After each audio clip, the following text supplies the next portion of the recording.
Hi, welcome to Season 4 of the Aced It podcast, where we translate science into sense.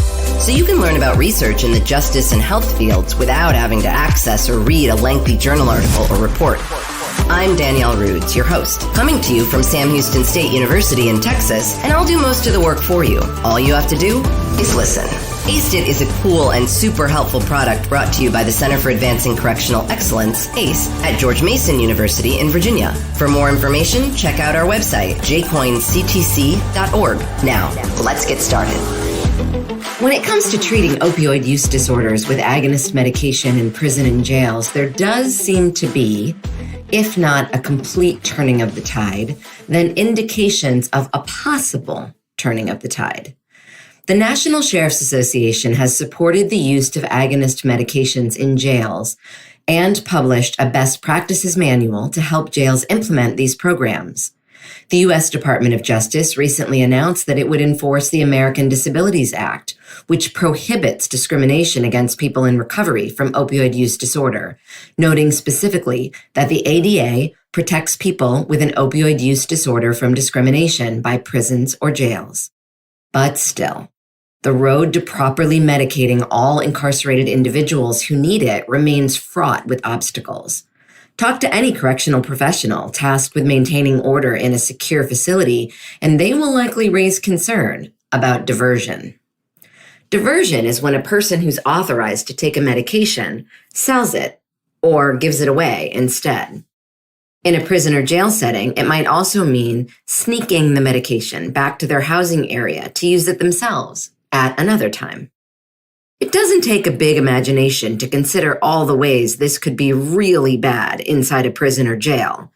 Now, perhaps in your mind, you've hearkened back to last week's episode when I mentioned that there has been a record number of opioid deaths experienced in this country in the past year, and a growing number of drug overdoses happening within our prisons and jails. Drugs are rampant in our prisons and jails. 2 studies conducted in incarceration settings found that incarcerated individuals believed that buprenorphine was widely available. But it's important to note that buprenorphine was not offered in those settings. So, it was available despite the fact that individuals were not being medicated, or perhaps it was available because individuals were not being medicated.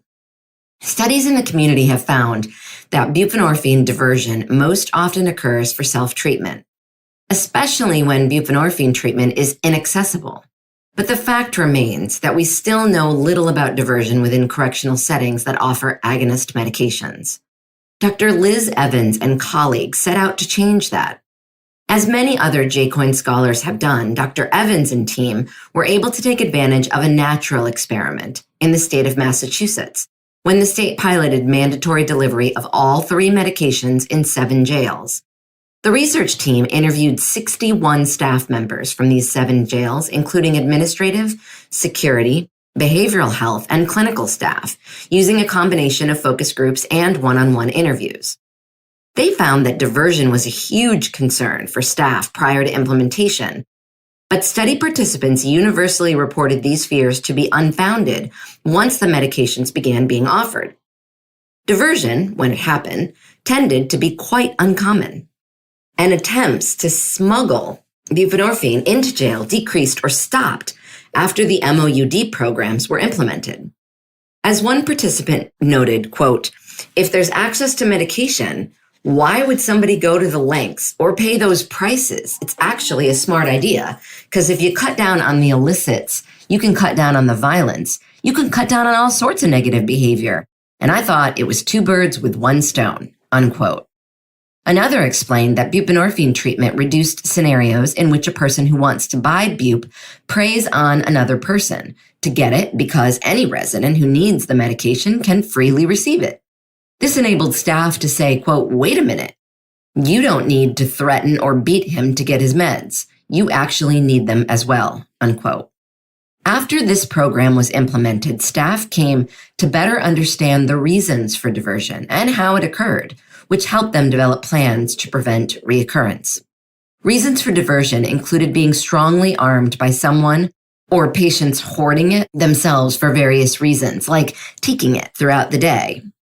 Strong arming and personal hoarding was curtailed in several ways, including comprehensive, routine, but flexible dosing protocols. In addition to addressing the need to hoard, proper dosing protocols made diversion nearly impossible, as one participant noted, quote, "Residents weren't believing inmates who said they couldn't bring it back. But now you have 6 to 10 guys from one unit coming down here for Suboxone, and every one of them comes back saying, 'You can't do it. You can't bring it back.'" End quote. MOUD programs also educated patients on how the medication works and why it's important to take, as it is dosed and not hoard. When patients understood that their attempts at self-dosing were likely making their problems worse or making them feel sicker, it helped reduce diversion. They also sought to provide a sufficient staff to patient ratio so that they could watch for diversion attempts, and they used the same staff for this who could develop the knowledge and expertise to recognize and understand diversion attempts versus other actions that might be misconstrued as diversion attempts.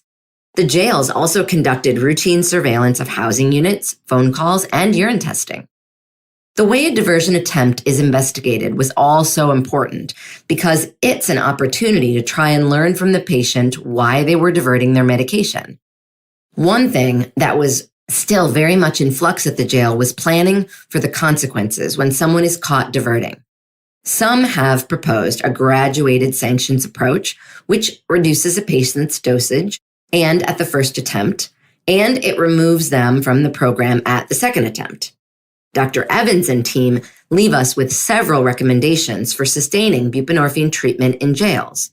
First, acknowledge how the MOUD program has changed the narrative around diversion. Share with patients, staff, and the community what happened with diversion when the program was implemented. Second, use a collaborative, work-in-progress approach to detect and prevent diversion.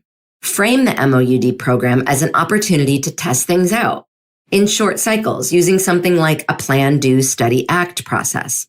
Third, harness the creativity of staff to refine existing diversion protocols and co-create new ones. Fourth, define terms and challenge assumptions. Be clear about the different types of diversion happening in a facility. Measure diversion and assess how often it happens, how and in what context, and with what impact. And finally, focus on creating therapeutic treatment environments. Develop written policies on the consequences of diversion and explore additional ways to put into practice principles of effective treatment for opioid use disorder in correctional settings. This study of a natural experiment helps shed light on a huge perceived barrier to providing agonist medications in secure settings. As the title of the article suggests, when people are properly medicated, diversion is an uncommon practice and is often preventable. While diversion is something all jails and prisons must confront, plan for, and address creatively, fears of diversion simply do not justify denying proper medical care. Let's hope the tide does, in fact, turn sooner rather than later.